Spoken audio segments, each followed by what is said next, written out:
So this week, the men's conference titles for basketball are heating up. The women already started last week, and because of that, athletic directors in their conferences are going to be meeting up to decide what to do and so forth. And the pack is going to be no different. There are going to be media discussions and discussions about who could join the conference in 2026. They either get one more school for football, and I believe one more school for baseball.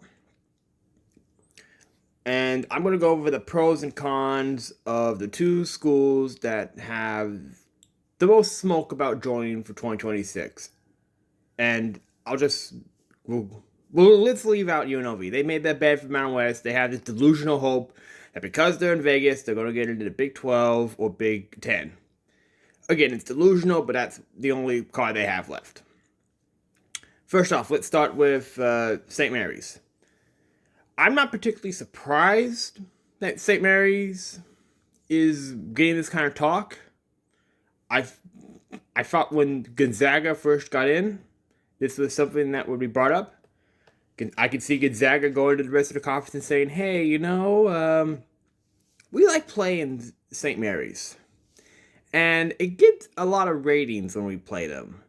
So, could you find a way to bring them along here? I mean, we'll cover for them. We're a national brand, Come on here.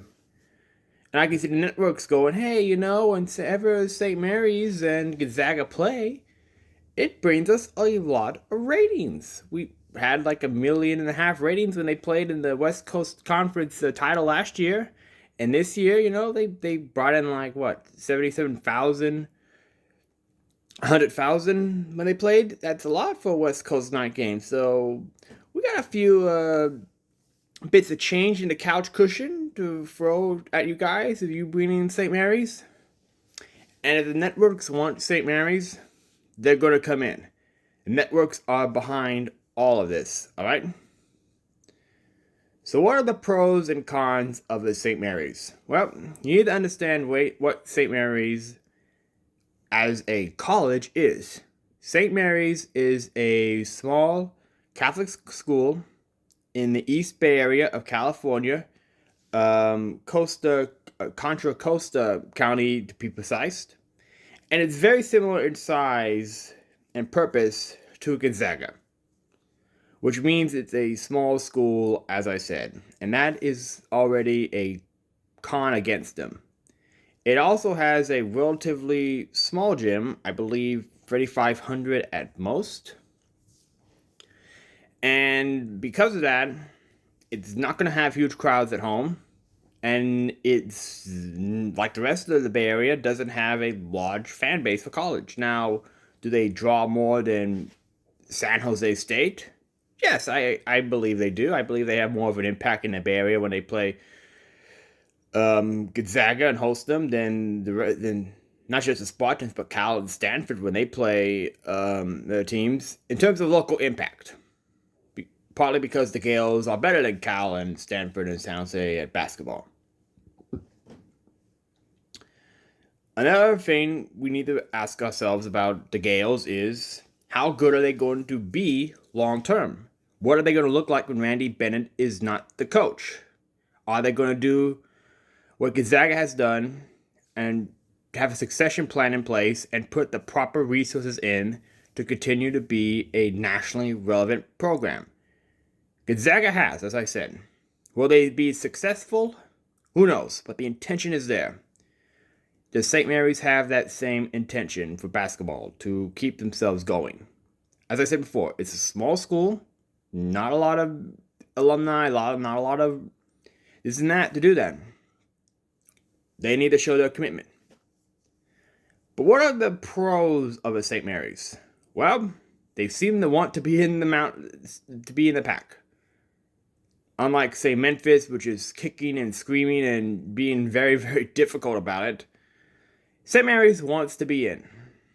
And that's a plus. I'd rather have teams that want to be in, be a part of it, and contribute than being sticks in the muds about it. You don't want to be in. We have to fight for you to come in. Unless you really, really add something, forget them. And St. Mary's wants to do that.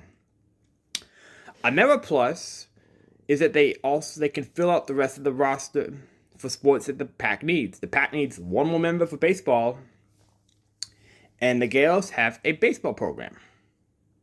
They also have softball and all the other non-football sports, so you could add them in like Gonzaga.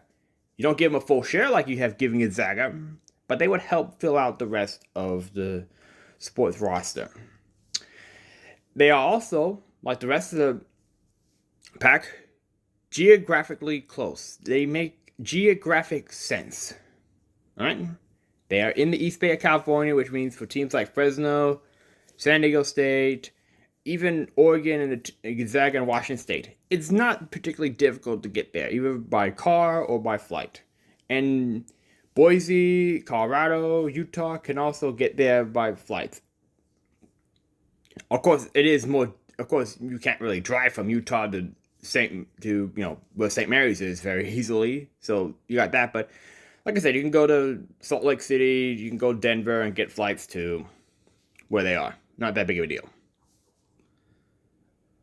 So, I'm not super intense either way. If we don't add St. Mary's, it won't kill me. If we add them, I'll say fine. So, I think we'll see them more likely than not. I put it at 60-40 right now. Now let's go to the next team. It's not going to be Memphis or Tulane or any team from the AAC. They're not coming in for the 26th season. If they come in, it'll come for a 27th season because the exit fees drop a lot to leave their current conference. But I can see them trying to get the Big 12 or the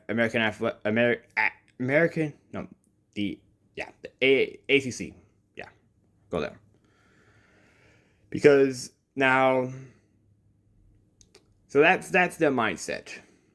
All right, don't get this mixed about travel or anything like that. Okay, travel is not going to stop current realignment nonsense. So, if that's their excuse, and Memphis fans don't seem to be buying it, again, it's kind of like, just wait another year. We got other teams to fill it up with. We can wait till the exit fee drops and see if there's still going to be pusses about it.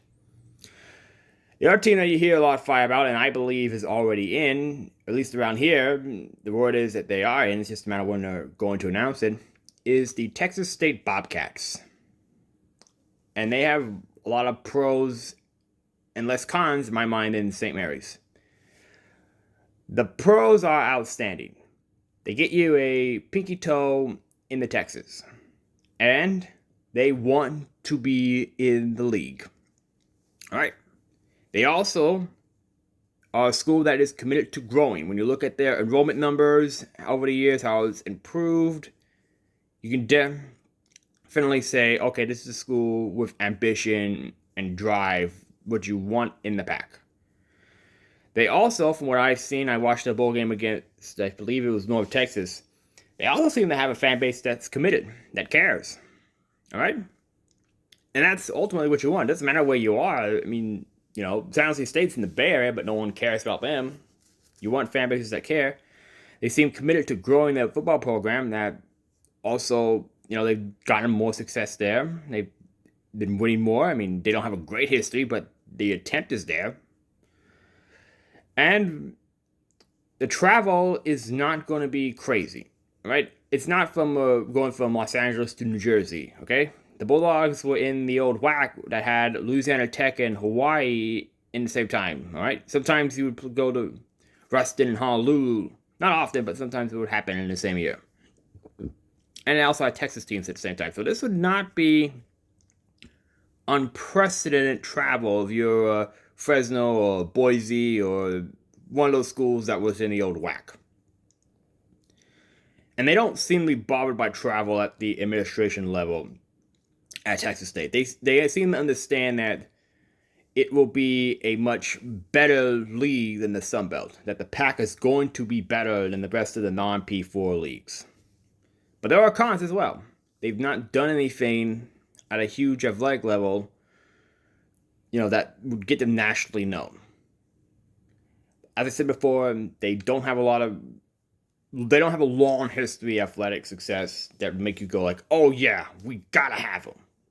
You know, like it's not there. They don't seem to be doing anything for the other sports like basketball that you want or baseball. They don't make a lot of headway in there. So that's someone else you need to look at too. But in my mind, the pros outweigh the cons, and they want to be in the league.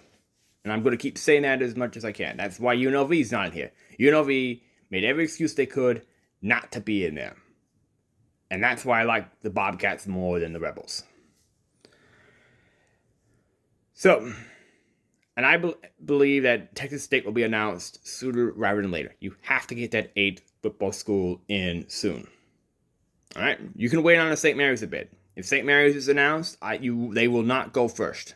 You have to announce the Texas school first. And I believe that they will wait for the media deal, then announce who will be in. I don't think it'll be enough to bring Memphis in right away. I think if they're going to come in, like I said earlier, it'll be a 2026 season, exit fees drop. But you've got 2 schools right now that want to be in, that are ready and willing, and would help you out. Not perfect by any stretch of imagination, neither would be your first choice, but you can work with them. So, in my mind, they'll be in sooner rather than later.